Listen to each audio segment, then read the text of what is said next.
दोस्तों, पैसा हम सभी की ज़िंदगी में एक बहुत अहम रोल निभाता है और इसी पैसे की अहमियत को समझाने के लिए रॉबर्ट कियोसाकी ने एक बहुत बेहतरीन किताब लिखी जिसका शीर्षक है rich dad poor dad. Robert Kiyosaki जापानी मूल के एक अमेरिकी लेखक हैं। इस किताब में उन्होंने अपने दो पिता के बारे में लिखा है। एक पिता उनके रियल पिता थे जो पुअर डैड कहलाते हैं इस किताब में, और दूसरे पिता रिच डैड कहलाते हैं, लेकिन वो असल में रॉबर्ट के दोस्त माइक के पिता हैं। रॉबर्ट अपने दोनों डैड्स का बहुत ही सम्मान करते हैं और दोनों डैड्स भी उन्हें समय समय पर काफ़ी अच्छी शिक्षाएं देते हैं। पुअर डैड बहुत पढ़े लिखे हैं, बहुत इंटेलिजेंट हैं, पीएचडी किए हुए हैं, लेकिन वो हमेशा फाइनेंशियली स्ट्रगल करते रहते हैं। वहीं दूसरी तरफ रिच डैड हाई स्कूल तक की भी पढ़ाई पूरी नहीं कर पाए, लेकिन आज वो अमेरिका के सबसे अमीर आदमियों में से एक हैं। पैसे को लेकर दोनों पिता एक राय नहीं रखते। गरीब डैड कहते हैं कि पैसे का प्यार सभी परेशानियों की जड़ है, जबकि अमीर डैड कहते हैं कि पैसों की कमी सारे परेशानियों की जड़ है। ये बहुत इंपॉर्टेंट लाइन है, इसलिए मैं दोबारा रिपीट करना चाहूँगा। पुअर डैड कहते हैं कि पैसों का प्यार सारी परेशानियों की जड़ है, लेकिन रिच डैड कहते हैं कि पैसों की कमी सारी परेशानियों की जड़ है। पुअर डैड ने मरने के बाद अपनी फैमिली के लिए कई अनपेड बिल्स छोड़े, ईएमआई छोड़ी, लोन्स छोड़े, लेकिन रिच डैड ने करोड़ों की संपत्ति छोड़ी। रॉबर्ट के पुअर डैड हमेशा कहते थे कि अच्छे से पढ़ाई करो, अच्छी डिग्री लो ताकि एक सुरक्षित जॉब मिल सके, जबकि रिच डैड हमेशा कहते थे कि पढ़ाई करो, लेकिन ये भी सोचो कि कैसे तुम लोगों को अपने लिए काम पर लगा सकते हो। दोनों पिता की बातें अलग अलग थी, इसलिए शुरू में कियोसाकी को बहुत परेशानी होती थी कि किसकी बात सुने, किसकी बात नहीं सुने, लेकिन बाद में उन्होंने फैसला किया कि अगर अमीर होना है तो उन्हें रिच डैड की बातें सुननी होंगी। रिच डैड ने कियोसाकी को लगभग 30 सालों तक नॉलेज दी और 6 बड़े लेसन्स दिए, जिससे रॉबर्ट की फाइनेंशियल नॉलेज बहुत ज़्यादा बढ़ गई और यही रॉबर्ट के सफल और अमीर बनने का राज भी। इस किताब में रॉबर्ट ने अपने इन्हीं 6 लेसन्स को विस्तार से हमें बताया है। सबसे पहला लेसन है, अमीर लोग पैसों के लिए काम नहीं करते। यहाँ पर मैं किताब से एक लाइन आपको सुनाना चाहूँगा। लिखा है, गरीब और मध्य वर्गीय लोग पैसों के लिए काम करते हैं, जबकि अमीर लोग पैसों से अपने लिए काम करवाते हैं। इस लेसन में अमीर डैडी यानी जो रिच डैड हैं वो कहते हैं कि डर और लालच ज़्यादातर लोगों के जीवन को नियंत्रित करते हैं।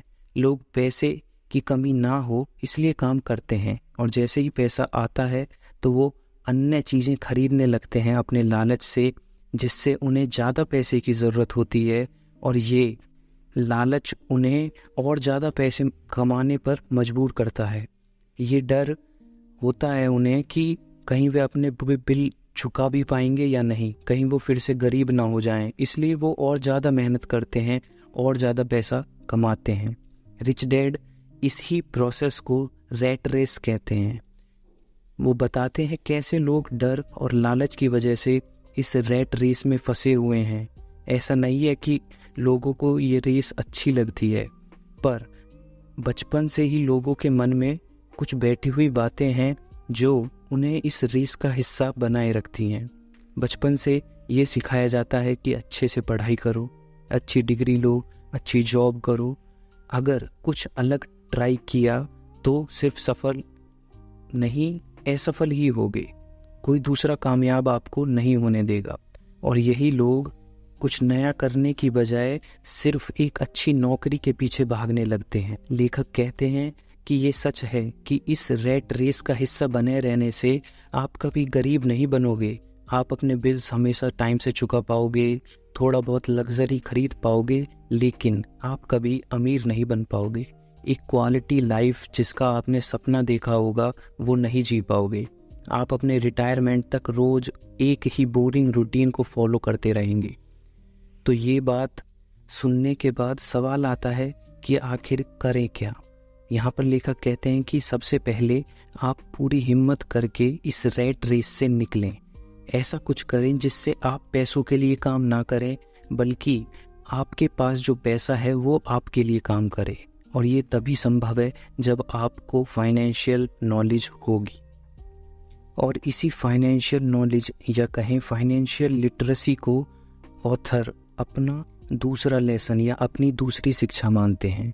यहाँ पर वो लिखते हैं, महत्वपूर्ण यह नहीं है कि आप कितना पैसा कमाते हैं, महत्वपूर्ण यह है कि आप कितना पैसा बचाते हैं।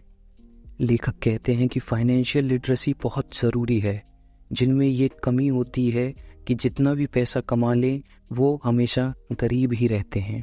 बहुत से लोग आपने देखे होंगे लॉटरी से करोड़ों रुपए कमा लेते हैं, लेकिन कुछ ही समय बाद उस सभी पैसे को गंवा भी देते हैं। फाइनेंशियल लिटरेसी का अर्थ है पैसों को सही तरीके से इस्तेमाल करने की समझ। कई टैलेंटेड लोग इस नॉलेज की कमी की वजह से ही आज भी बहुत पैसा होते हुए भी रैट रेस में लगे हुए हैं। उन्हें ये पता भी नहीं कि वो कितना पैसा टैक्स में खो रहे हैं। सरल भाषा में समझें तो एसेट्स और लायबिलिटी के बीच का फ़र्क। सुनने में ये जितना सिंपल लगता है, असल में लोग इस फ़र्क से उतने ही अनजान भी हैं। लेखक कहते हैं कि एसेट्स वो चीज़ है जो आपकी जेब में पैसे डाले, और लायबिलिटी वो चीज़ है जो आपकी जेब से पैसे निकाले। अक्सर लोग ये गलती करते हैं कि वो लायबिलिटीज़ को ही अपने एसेट्स समझने लगते हैं। जैसे कि आपने देखा होगा गाड़ी, घर या दूसरी लग्जरियस चीज़ों को लोग असल में एसेट्स मानते हैं, जबकि ये होते लायबिलिटी हैं उनके लिए।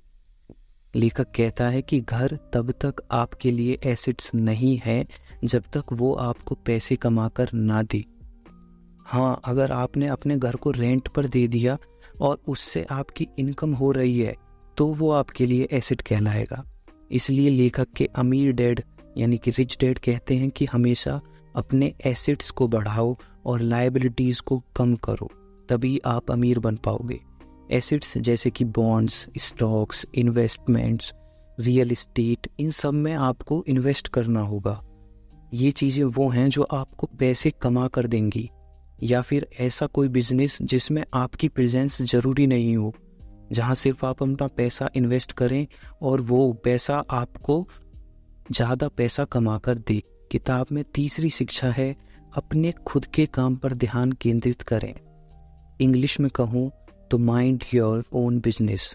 किताब में एक लाइन लिखी है जो कहती है, अमीर लोग अपनी संपत्ति वाले कॉलम पर ध्यान केंद्रित करते हैं, जबकि गरीब लोग अपनी इनकम वाले कॉलम पर ध्यान केंद्रित करते हैं।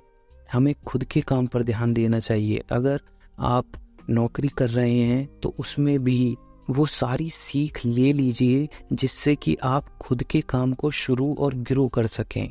मैकडोनल्ड के मालिक बर्गर के बिजनेस के साथ साथ रियल एस्टेट का बिजनेस भी करते थे, इसलिए वो आज इतना अमीर बने। उसी तरह रॉबर्ट भी जॉब करने के साथ साथ एसेट्स बनाने में लगे रहे। रियल एस्टेट खरीदे, थोड़ा मुनाफा मिलने पर उन्हें बेच भी दिया, जिससे वो अपनी जॉब से कई गुना पैसा कमा लेते थे। ऑथर कहते हैं कि अपने जॉब के साथ वो स्किल्स भी सीखते रहिए जिससे आप अपना स्वयं का बिजनेस एक दिन खड़ा कर सकें। फाइनेंशियल नॉलेज लेकर एसेट्स बनाने में लग जाइए जॉब से, क्योंकि उतनी ही इनकम होती है जिससे आप अपने बिल्स पे कर सकें। लेकिन आप अगर एसेट्स बनाएंगे तो वो एसेट्स आपको असल में अमीर बनाएंगे। किताब के चौथे लेसन में ऑथर हमें टैक्स का इतिहास और कॉरपोरेशन की पावर, इंग्लिश में कहूँ तो the history of taxes and the power of corporations समझाते हैं। किताब में एक लाइन लिखी है जो पढ़कर आपको सुनाऊंगा। अगर आप पैसों के लिए काम करते हैं तो आप अपनी पावर्स, अपनी शक्ति अपने एम्प्लॉयर के हवाले कर देते हैं, लेकिन अगर पैसा आपके लिए काम करता है तो आप अपनी पावर, अपनी शक्ति अपने पास रखते हैं और उसे मनचाहे तरीके से नियंत्रित भी करते हैं। इस लेसन में लेखक टैक्स का इतिहास बताते हैं कि टैक्स की शुरुआत अमीर और गरीब के बीच के गैप को ख़त्म करने के लिए हुई थी। सरकारों ने अमीरों पे टैक्स लगाया और उस पैसे को गरीबों की सुविधा के लिए खर्च करा, लेकिन बाद में मध्यवर्गीय यानी जो मिडिल क्लास थी उस क्लास पर भी टैक्स लागू हो गया। अब सिर्फ सरकारी खाते में जो टैक्स जाता है वो सिर्फ मध्यवर्गीय लोगों से ही जाता है ज़्यादातर, क्योंकि लेखक कहते हैं कि अमीर लोग तो अपनी सूझबूझ और चतुराई से ज़्यादातर टैक्स देने से बच जाते हैं। अमीर पहले कमाता है फिर खर्च करता है, जबकि बचे हुए पैसे से टैक्स भरता है। लेकिन मिडिल क्लास और अपर मिडिल क्लास जो लोग होते हैं वो पहले कमाते हैं फिर टैक्स भरते हैं, और जो बच जाता है उसे वो खर्च करते हैं। इम्पोर्टेंट लाइन है, इसलिए रिपीट करना चाहूँगा कि अमीर पहले कमाता है, इन्वेस्ट करता है, और जो पैसा बच जाता है उससे टैक्स भरता है। लेकिन जो मिडिल क्लास है वो पहले कमाते हैं, कमाए हुए में से टैक्स भरते हैं, और जो फिर बच जाता है उसमें से वो खर्च करते हैं और सेव करते हैं थोड़ा बहुत। और यही अंतर होता है कि क्यों गरीब लोग गरीब होते चले जाते हैं और अमीर लोग ज़्यादा अमीर होते चले जाते हैं। किताब की 5वीं शिक्षा हमें लेखक देते हैं कि अमीर लोग पैसों का आविष्कार करते हैं। इंग्लिश में कहूँ तो रिच मैन इन्वेंट मनी। किताब में एक छोटी सी लाइन लिखी है जो बहुत इम्पोर्टेंट है, संसार में अक्सर चतुर लोग नहीं साहसी लोग आगे बढ़ते हैं। जितने भी सफल और अमीर लोग आपने देखे होंगे, जैसे कि Bill Gates, Ambani, Jeff Bezos, Elon Musk, ये सब अपॉर्चुनिटीज़ को देखते हैं और उसका इस्तेमाल करके जानते हैं कि मार्केट में डिमांड क्या है, उसके बाद लोगों को क्या चाहिए, वो उस चीज़ को देखते हैं, अपना एक आइडिया लाते हैं और यही आइडिया उन्हें कामयाब बनाता है। इसलिए लेखक कहते हैं कि हमें हमेशा मार्केट में किस चीज़ की ज़्यादा डिमांड है ये हमेशा ध्यान में रखना चाहिए कोई भी काम करने से पहले। किताब का आखिरी और 6th लेसन जो है वो कहता है कि सीखने के लिए काम करें, पैसों के लिए काम ना करें। इंग्लिश में कहूँ तो work to learn, don't work for the money. किताब में एक लाइन लिखी है इस चैप्टर में, नौकरी की सुरक्षा गरीब डैड के लिए सब कुछ थी, लेकिन सीखना अमीर डैड के लिए सब कुछ था। अक्सर हम लोग भी इंडिया में सरकारी नौकरी के पीछे बहुत भागते हैं, क्योंकि हमें शुरू से सिखाया गया है कि सरकारी नौकरी में एक सुरक्षा है, जबकि प्राइवेट नौकरी में वो सुरक्षा नहीं है। इसीलिए आज भी लाखों करोड़ों युवा इसी नौकरी के पीछे, सरकारी नौकरी के पीछे अपने 5 साल, 6 साल, 10 साल तक भी बर्बाद कर देते हैं। इस सिचुएशन में अमीर डैड, जो रिच डैड हैं, वो कहते हैं कि आप सीखिए, समझिए, चीज़ों को अंडरस्टैंड कीजिए। अगर आप सरकारी नौकरी की तैयारी भी कर रहे हैं तो उसके साथ साथ आप ये भी सीखिए कि अगर मैं सरकारी नौकरी नहीं ले पाया तो कौन से बिजनेस हैं जो मैं यहाँ से कर सकता हूँ। आप कोई सब्जेक्ट पढ़ा सकते हैं, आप जो बड़े शहर हैं जहाँ पर बहुत बच्चे हैं वहाँ पर आप कोई नया बिजनेस, जैसे आप कोई मकान रेंट पर लेकर बच्चों को आगे रेंट पर दे सकते हैं, उससे पैसा कमा सकते हैं। बच्चों के लिए टिफ़िन सर्विस ओपन कर सकते हैं, उससे पैसा कमा सकते हैं। कोई लाइब्रेरी ओपन कर सकते हैं, उससे पैसा कमा सकते हैं। तमाम तरह के ऐसे अपॉर्चुनिटीज़ हैं जिससे आप पैसा कमा सकते हैं। तो रिच डैड कहते हैं हमेशा सीखिए और समझिए। सिर्फ मंथ के आखिर में मिलने वाली सैलरी के लिए काम ना करें, बल्कि कुछ नया सीखने के लिए काम करें। अलग अलग फील्ड की नॉलेज लें और उन फील्ड के एक्सपर्ट के साथ किसी भी तरीके से जुड़ें। उन्हें अपने काम के लिए आगे रखें, जो फिर आपको काम को ग्रो करने में मदद करेंगे।